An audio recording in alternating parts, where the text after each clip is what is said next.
What's going on YouTube? Rob-A here, and today we're going to be taking a look at Transformers Combiner Wars Powerglide. I have finally gotten my hands on this guy. I've been looking, and finally I just ordered him online. I gave up. So he is the final part, well, not quite the final part. He's the smallest part of Superion here, as you can see, combined to form. But he really just turns into a weapon, which is fine. He looks really cool from the outset here, from the packaging. Very nicely detailed and looks decently posable. Includes a collector card, of course. Aerial acrobat, well versed in dogfighting tactics. There you go. That's everything else. Skydive figure sold separately, of course. So he's got three modes. He's got the jet mode, the bomber mode, the robot mode, and of course the gun mode, which looks pretty neat. So I'm excited about this guy. I don't want to talk too much about the packaging because, you know, whatever. I just want to show you what it looks like so you can easily identify it on store shelves. But that's what it looks like. I'm going to get them open, and we're going to check them out right now. Okay guys, so here is Powerglide, and he's pretty cool. I have to say, I've heard reports that a lot of people are having a hard time getting their tail of the plane to fit together, and I'm having a little bit of that problem myself. It'll stay together, it just won't stay really snugly. As you can see, there's a bit of a gapping issue, but it's not terrible. It sticks together, and it doesn't have a problem for the gun mode. So it's really not that bad. So here is the what is it, an A10, I believe, something along that line. If I'm getting it incorrect, I do apologize. But it is basically a bomber kind of jet. You can see underneath, pretty clean sort of undercarriage going on, except for the arms, of course, which is kind of a Powerglide staple.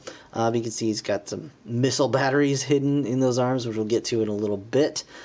He does have landing gear of sorts. It's a little off kilter, but you know, that's okay.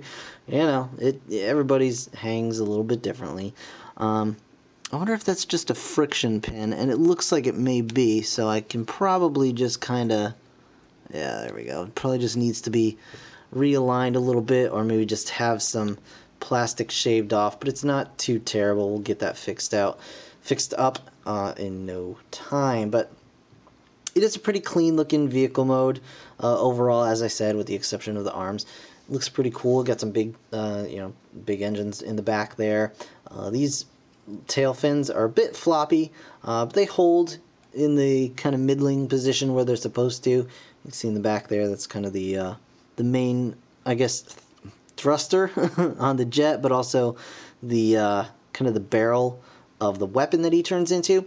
And we're going to go ahead and turn him into the weapon first, because it's kind of in between his vehicle and robot mode. So we're going to start with that. So basically all you want to do to turn him into a weapon is we're going to unplug the wings from the sides here, and we're going to come around here and peg them onto the sides of the jet like so. So you can already kind of see it taking shape here. He's got missile batteries on the sides, and then these guys here. But what we're going to do is we're actually going to push the engines back like so.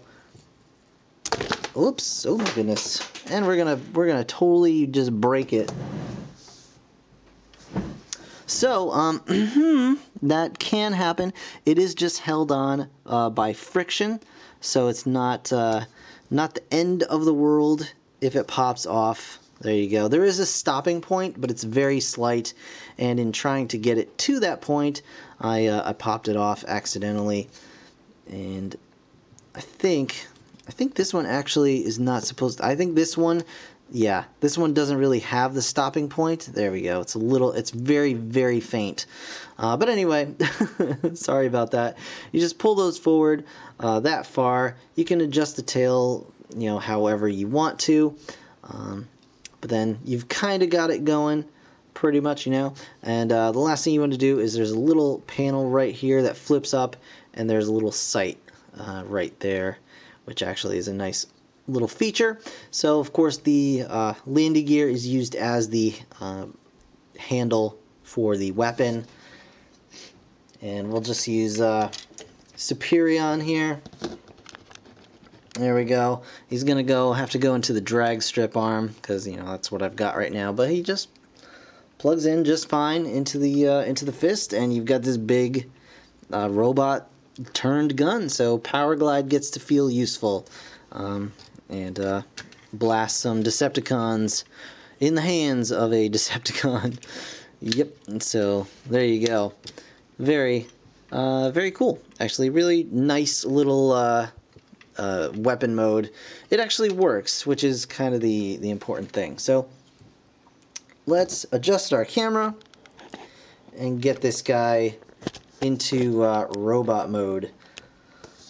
Alright, so what you want to do for robot mode is we're going to, I guess you could leave these down if you wanted to kind of stabilize his feet, but we're not going to worry about that. We're going to push these back up